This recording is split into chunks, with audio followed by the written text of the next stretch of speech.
Mix fresh fruits cake बनवला आणि हा केक बनवताना काय काळजी घ्यायची याची माहिती, किचनमधली ही कामं आणि त्यासोबत आज मावा केक देखील बनवला. हॅलो नमस्कार, मी शीतल. सर्वात अगोदर आज 2 केकच्या ऑर्डर होत्या आणि एक होता मावा केक आणि मिक्स फ्रेश फ्रूट्स केक. तर मावा केक हा मला 4 वाजता द्यायचा होता आणि फ्रेश फ्रूट्स केक हा थोडासा लेट द्यायचा होता 7 वाजेपर्यंत. त्या अगोदरच ही भांडे मांडताच माझी कंबर दुखून आली.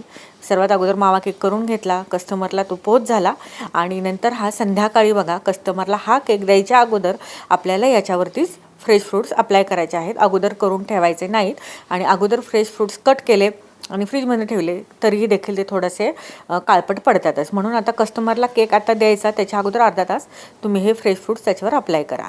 आता कस्टमरची डिमांडच होती फ्रेश फ्रूट्स वापरा, म्हणून ही टिप तुम्ही लक्षात ठेवा. तर हा केक मी कसा बनवला याच्याबद्दल काही छोट्या मोठ्या टिप्स आहेत. तरी पूर्ण डिटेल रेसिपी बघायची असेल तर लिंक खाली देत आहे. चलो बाय.